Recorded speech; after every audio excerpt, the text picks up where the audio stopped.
Hi friends, டேஸ்டியான pasta எப்படி செய்கிறதுன்னு பார்க்கலாம் வாங்க. ஒரு கப் பாஸ்தா எடுத்துக்கோங்க. அடுப்பத்தை வச்சு ஒரு பாத்திரத்தில் தேவையான தண்ணி எடுத்துக்கோங்க. தண்ணி சூடானதுக்கப்புறம் அந்த பாஸ்தா அதில் சேர்த்துக்கோங்க. தேவையான அளவு பொடி உப்பு சேர்த்துக்கோங்க.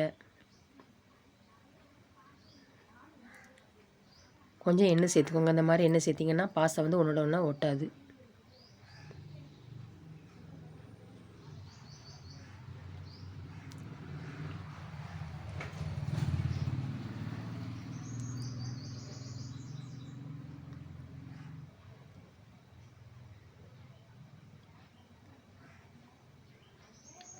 பாஸ்தா அந்த மாதிரி வெந்ததுக்கப்புறம் அடுப்பு ஆஃப் பண்ணிவிட்டு தண்ணி தூர வடிச்சிருங்க.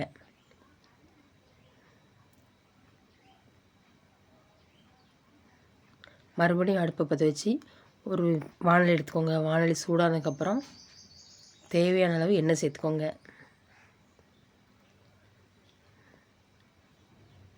எண்ணெய் சூடானதுக்கப்புறம் அரை ஸ்பூன் கடுகு சேர்த்துக்கோங்க.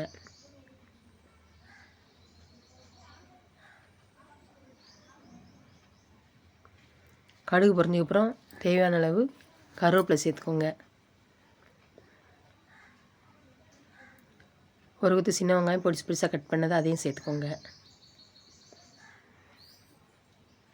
நல்லா கண்ணாடி பதம் வர்ற அளவுக்கு கிண்டி விட்டுக்கோங்க.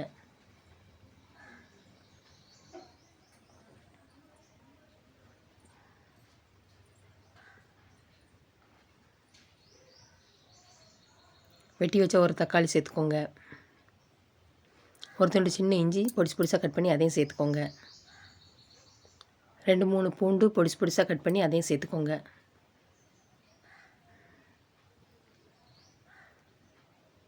நல்லா தக்காளி மசிகிற அளவுக்கு கிண்டி விட்டுக்கோங்க.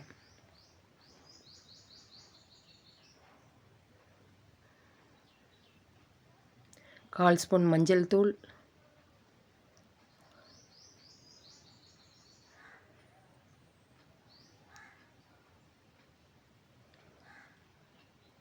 நான் அரை ஸ்பூன் தனி மிளகாய்த்தூள் சேர்த்துருக்கேன். உங்களுக்கு எவ்வளோ காரம் தேவையோ அந்தளவுக்கு நீங்கள் சேர்த்துக்கோங்க. கால் ஸ்பூன் மிளகுத்தூள் சேர்த்துக்கோங்க.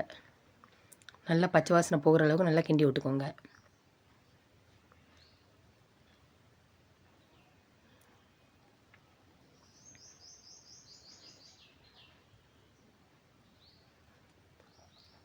வேக வச்ச பாஸ்தா சேர்த்துக்கோங்க.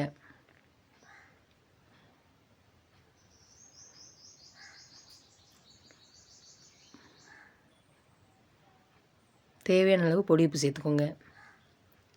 நல்லா இந்த மசாலா இந்த பாஸ்தாவில் மிக்ஸ் ஆகிற அளவுக்கு நல்லா கிண்டி விட்டுக்கோங்க.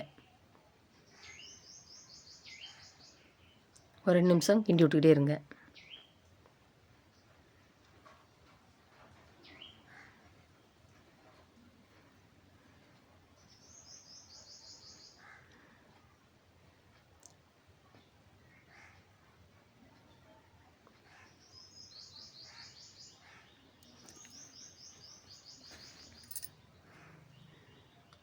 இன்று திருநாள் பிறந்தநாள் காணும் அனைத்து நல்லுள்ளங்களுக்கும் என் மனமார்ந்த வாழ்த்துக்கள்.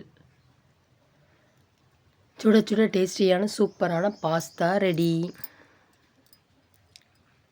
நீங்களும் இது மாதிரி வீட்டில் செஞ்சு பாருங்கள்.